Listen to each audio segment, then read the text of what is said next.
for us as a nation, what is important to be in good terms with different parts of the world, including Latin America. If we have some importance in the world, it's because we have some importance in Latin America. And hopefully, there is not the sense that our neighbors are our enemies. That's not the Brazilian sense. Hello and welcome to the GZERO World Podcast. Here you'll find extended versions of the interviews from my show on public television. I'm Ian Bremmer, and today's show is all about Brazil. Latin America's largest economy has been through quite a lot in the past few years. More than its share, really, from its worst ever economic recession to an Amazon on fire, quite literally, and of course, the disastrous, one of the world's worst COVID-19 pandemic experiences. And at the country's helm sits Jair Bolsonaro, far-right populist president who some have called the Trump of the tropics.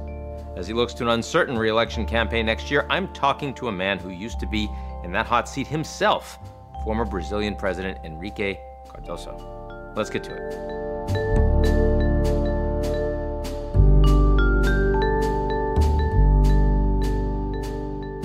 The GZERO World Podcast is brought to you by our founding sponsor, First Republic. First Republic, a private bank and wealth management company, understands the value of service, safety, and stability in today's uncertain world. Visit firstrepublic.com to learn more.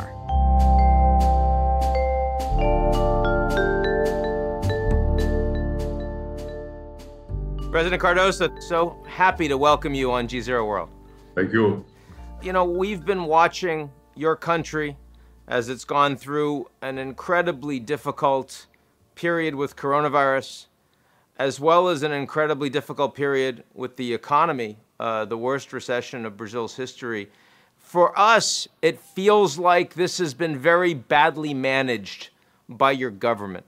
Is that the way it feels for you on the ground right now? Well, I do agree with you, but that's my feeling too. I'm not sure if the people, Brazilian people, is already convinced that the electorate made a bad choice, like electing current president.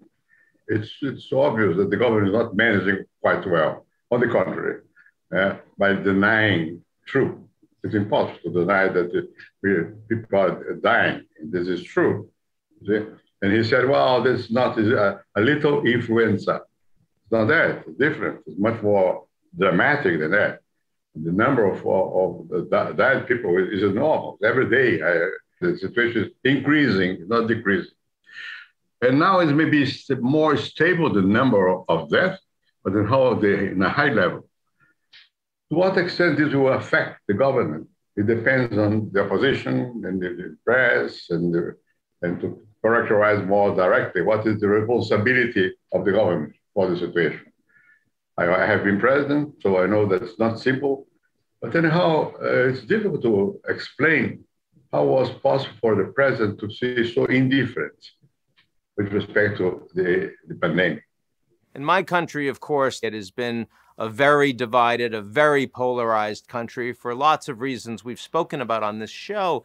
Your country increasingly feels very divided as well. They call Bolsonaro the Trump of the tropics. Former President Lula is his opposite in many ways. The country feels very divided, very politically angry. There's a lot of fake news, a lot of disinformation. Why is there so much political hatred and disgust in Brazil right now? Well, you know, in the last years, the division was enormous. In Brazil, we have lots of people without conditions of life. They have the minimum condition for a decent life. And Lula represents these people some way. So we need someone connected with society. Lula is connected. Bolsonaro as well is connected with low middle class people. So both are representatives of different segments of society. And Lula has the advantage that he came from the people. He was governing in terms of the interests of the majority of the entrepreneurs, but looking people. He made a kind of connection. Now, I see the polls right now, of course, are showing that Lula would win if there was such a match, but right now is the depth economically and the pandemic, the election's not till next year, it's hard to imagine. When you saw Lula, I mean, this is a man who, of course, had been convicted. He was under house arrest, massive corruption scandal. Now, does he feel, when you saw him, did he feel completely vindicated? Does he feel like he is a man of destiny? What was his personality like at the time? How is he doing right now? I know Lula very well for a long time. And Lula, from that time on, he is convinced that he has a destiny to be the leader of the nation. Still. If you talk to him, as if he never was put in jail. He never assumed he has some responsibility in the events in the past.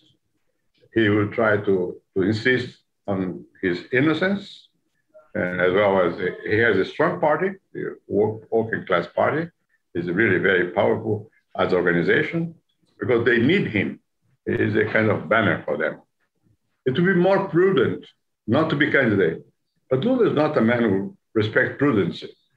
I want to ask you a broader question about Brazil's democracy. I mean, with the years of the corruption scandals, now you even have these investigations going on with Bolsonaro as well. With the military, who Bolsonaro is closely attached to, some of whom make statements that imply that maybe Brazil's democracy is not so strong. I mean, are we starting to see, never mind the political divide, but are we seeing the erosion of Brazil's democracy more broadly? Is that happening in your mind? Well, I think that democracy, in the sense of liberty, there is no connection between the parliament and freedom. The parliament is considered as people which are capable of maneuver, not necessarily in favor of the people. So it opens space for demagoguery. I don't think that we're in the possibility of again something against democracy openly. Maybe today, well, we have freedom. Then there's no incarceration for political opposition. No, the opposition is free. If you look at the press in Brazil, it's absolutely free. So this, I think, is I take for granted.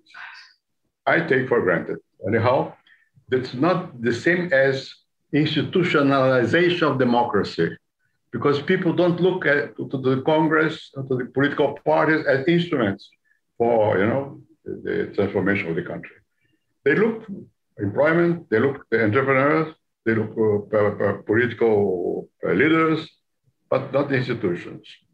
We have enormous space for freedom in press in every part. If you look the young people, my grandchild, for instance, they are absolutely convinced that they live in a kind of liberty. And it's true to some extent. What is lacking is institutions. I'm not saying to you that we are in danger of democracy. It's more by step, maybe, but not now. In my country, of course, Trump lost the election. He was incapable of admitting that he lost the election, did everything he could to delegitimize that, has caused a lot of damage for the Republicans and the U.S. If Bolsonaro were to lose, and I know it's close, is he capable of admitting that he lost an election? Well, I think so. I think that Bolsonaro, in his mind, I never met Bolsonaro in my life. I never saw him. And I was senator, minister, president, never. He was not considered as a political actor. What is important? I think it's important to look after people, to see. Now, Bolsonaro is not against democracy in his mind. That's not the way. He came from the army, but he's a representative, was a representative. And he deals quite well in terms of within the Constitution. It's different, but he's not acting against institutions. You're the most important living political figure in Brazil. Is it strange for you that Bolsonaro's never reached out to meet with you personally? Yeah, it is strange. But this is strange in a double sense. It's also strange that I never noted him. this is also my fault, my problem, not to recognize the possibility represented by Bolsonaro. And so this is difficult for me to understand sometimes what is changing in society in Brazil. And Bolsonaro represents the new middle class, which in the past has no importance. But now they have importance. They are numerous. Bolsonaro is more focused on the low classes. So let me ask you another question that wasn't around to the degree that it is today when you were president, and that's climate. You know, Brazil also in the news in the last year and will be again with all of these forest fires and the clear cutting of the Amazon forest. And, you know, an issue that really has set Brazil apart from a lot of the rest of the world. How do you see that issue? How do you see the rest of the world coming to Brazil now and saying, you're not being responsible, you need to do more? My mother was born in Manaus, the Amazon. Yeah. So for me, the Amazon has a specific signification, see? And I was very close to the, all the climate change problems, so on and so forth. I would say that's not the average people in Brazil. The average people don't look after the Amazon as a wealth or a problem. And the Amazon represents both. It's a wealth and a problem. See? You have to keep the Amazon going on. I think that Brazil is now becoming more and more blamed by other countries because it's not responsible vis-a-vis the climate. And this is a pity. I think Brazilians should understand the importance of it, to have the Amazon, and not just to use the Amazon as an instrument. But I don't know if this will affect elections in Brazil. So probably all this will be more and more. There are actions, organizations looking after the necessity of taking into account the environment. But that's not yet a political issue in Brazil.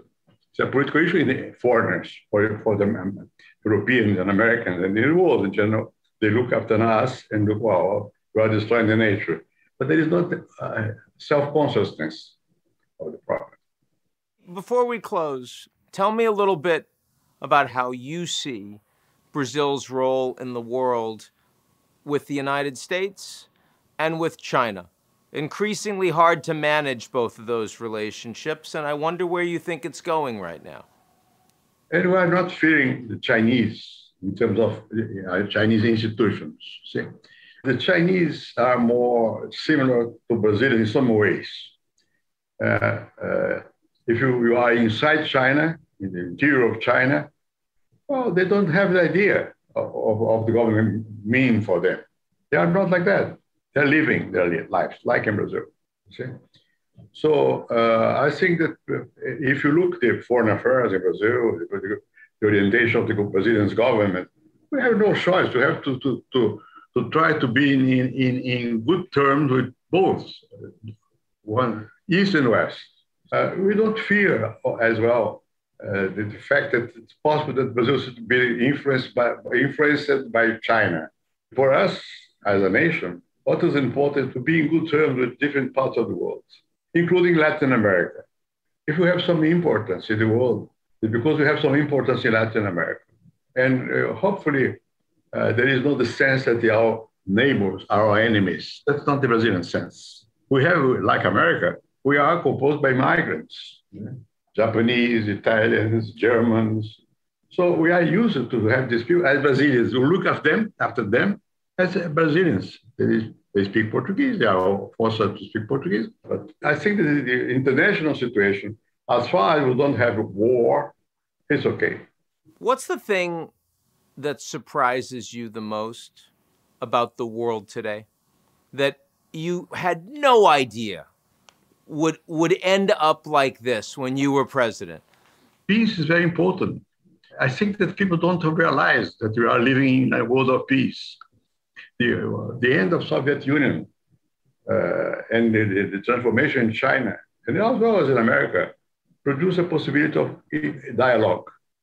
So we take for granted that this will be always like that. It's not true. Depends.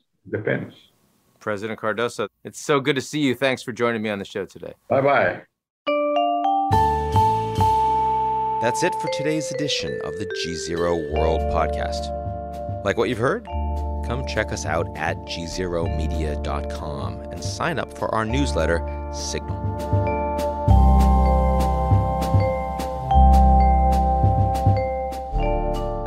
The GZERO World Podcast is brought to you by our founding sponsor, First Republic. First Republic, a private bank and wealth management company, understands the value of service, safety, and stability in today's uncertain world. Visit firstrepublic.com to learn more.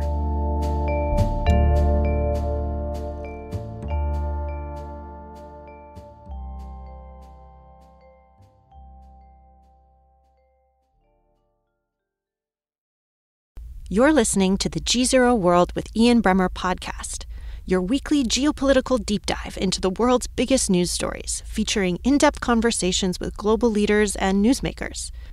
To get more of GZERO's insights on global politics every morning, sign up for our free newsletter, GZERO Daily, at gzeromedia.com.